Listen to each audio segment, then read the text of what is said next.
ज्या गोपिका कुणी दही घ्या दूध घ्या म्हणणं सोडून काय म्हणायच्या, कोणी दामोदर घ्या कोणी गोविंद घ्या.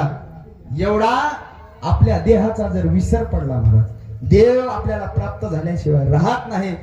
आणि अशा गोपिकांना काही जणांनी विचारलं, अगं तुम्ही दही विकण्यासाठी आलात आणि कोणी गोविंद घ्या कोणी दामोदर घ्या म्हणतात, पण ही अवस्था एवढ्या लवकर प्राप्त होत नसती.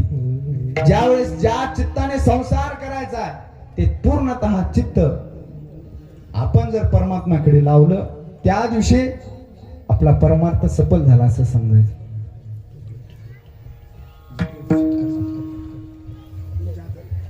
विठाल विठाल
म्हणून देवावर प्रेम करावं तर गोपिकांसारखं.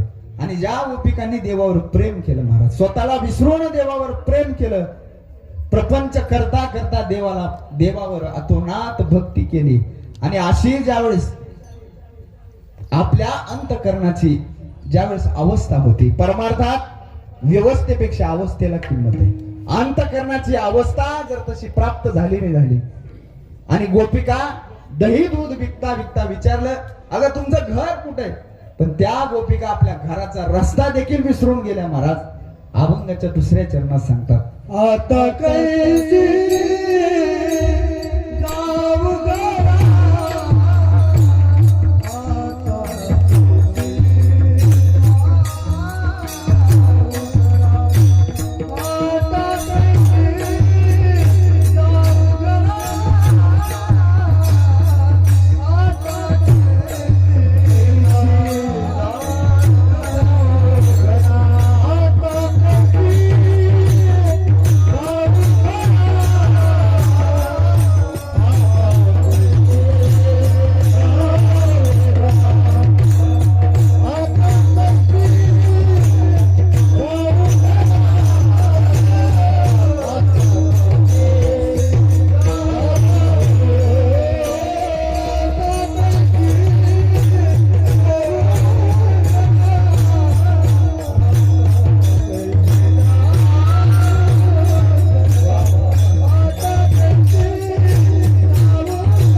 कैसी जाऊ घरा.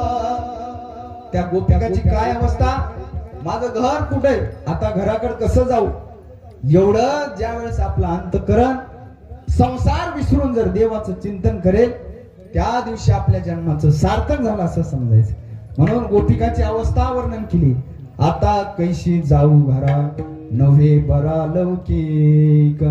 आणि जर आता जर घरी मी वापस गेले तर सगळे मला शेजारचे, सगळ्या शेजारनी माझ्या सासूला बोलतील, काय बोलतील, पहा तुमची सून सगळ्या संसाराचा त्याग करून कुठे गेली, त्या भगवान कृष्णाकडे गेली. म्हणून तुकोबारा सांगतात, पारखी अशी सांगता गोष्टी घरची कुटी खातील. सगळे मला बोलतील आता कैशी जाऊ घरा नव्हे बरा लौकिक. आणि ज्या वेळेस आपला अंतःकरण सगळा संसार विसरून केवळ देवाचं चिंतन करी महाराज, आता कैशी जाऊ घरा नव्हे बरा लौकिक. त्या दिवशी आपला परमार्थ, आपण केलेलं जीवनभर देवाचं चिंतन आपला जन्म सार्थक झाल्याशिवाय राहत नाही. म्हणून परमार्थामध्ये जशी गोपिकांची अवस्था झाली ती अवस्था आपली प्राप्त व्हायला पाहिजे. म्हणून जगद्गुरु तुकोबाराय सांगतात, या गोपिकांनी जीवनभर केवळ भगवान कृष्ण परमात्म्याची भक्ती केली आणि भक्ती करत असताना त्या देवाला आपलंसं करून घेतलं. आणि जर देव एकदा आपलासा झाला रे झाला तर काय होईल महाराज, हरीने माझे हरिले चित्त भार वित्त विसरले. आता कैशी जाऊ घरा नव्हे बरा लौकिक. पारखी अशी सांगता गोष्टी घरची कुटी खातील. आता कैशी जाऊ घरा नव्हे बरा लौकिक. ज्या गोपिकांनी देवावर प्रेम केलं आणि सगळा संसार सोडून केवळ कृष्ण परमात्म्याची भक्ती केली आणि तेच अवस्था, त्याच अवस्थेचा प्रसाद म्हणजे भगवान कृष्ण परमात्मा त्या गोपिकांनी आपलासा करून घेतला. पण कधी, विषय तो त्यांचा झाला नारायण, नावडे जन माता पिता विठोबार कुमार.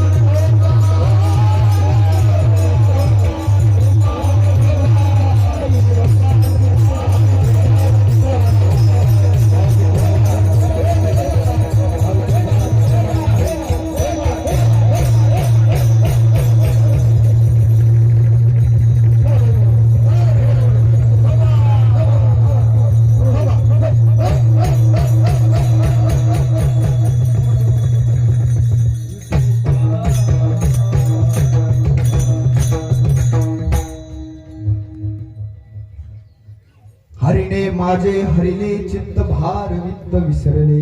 आता कैशी जाऊ घरा नव्हे बरा लौकिक. पारखी अशी सांगता गोष्टी घरची कुटी खातील. आता कैशी जाऊ घरा नव्हे बरा लौकिक. या गोपिकांची अवस्था म्हणजे ज्ञानारूढ, ज्या ज्ञान प्राप्त करून भक्ती करतात त्या अशा गोपिकांच्या अवस्थेचं वर्णन या अभंगामध्ये केलेलं आहे. ऐका, ज्ञान कमवणं, ज्ञान आपण कमवलं पाहिजे, ज्ञान प्राप्त केलं पाहिजे, पण ज्ञानाबरोबर कशाची गरज आहे, भक्तीची गरज आहे. ज्ञानासहित भक्ती, फक्त केवळ भक्ती नाही, ज्ञानासहित भक्ती ज्या दिवशी होईल त्या दिवशी देव आपलासा होत असतो. आपण भागवत कथेमध्ये श्रवण करता, जो भगवान कृष्ण परमात्म्याचा सखा कोण, जो उद्धव असतो, तो उद्धव, त्याला ज्ञानाचा अहंकार असतो. किती ज्ञानाचा अहंकार, देव बरोबर राहून देखील उद्धवाचा अभिमान कमी झाला नाही. आणि एके दिवशी देवानं रडण्याचं सोंग घेतलं. कशाचं, देवानं रडण्याचं सोंग घेतलं. आणि उद्धव देवाला विचारतो, देवा तुम्ही का रडतात, तुम्ही तर या जगाचे निर्माते आहात, जगाचं तुम्ही सगळ्याचं पालन पोषण करता, तुम्ही का रडता. कृष्ण परमात्मा परीक्षा घेऊ लागले. अरे म्हणले, ज्या गोकुळामध्ये मी राहिलो, 11 वर्ष देव गोकुळात राहिला आणि आज माझा जन्मदिवस आहे, पण इथं माझी कुणीच जन्मदिवस साजरा करत नाहीत, माझी आठवण कुणी काढत नाही. देवानं मुद्दाम रडण्याचं सोंग घेतलं आणि उद्धव देवाला बोलतो, अरे देवा, तुला रडण्याचं काय कारण? तू तर नित्य शुद्ध बुद्ध मुक्त आत्मा आहेस, तू परब्रह्म परमात्मा आहेस, तू कशाला रडतोस? रडावं कुणी? तुमच्या आमच्या सारख्या सामान्य माणसाने, पण तुला काय रडायची गरज? देवानं सांगितलं, माझी गोकुळातले जे माझे भक्त होते, माझे सखे होते, आज माझी आठवण काढत असते. आणि उद्धव देवाला बोलतो, अरे देवा, काय ते गोपाळ अडाणी गोपाळ सगळे, त्यांना काय कळतं? तू पूर्ण परब्रह्म. पत्र लिहून देतो, हे पत्र जाण त्यांना सांग, तुम्ही ज्या तो सामान्य नाही, जगाचा माल, परमात्मा. देवानं पत्र लिहिलं महाराज, स्वतःचा पितांबर, स्वतःचा ड्रेस त्याला दिला.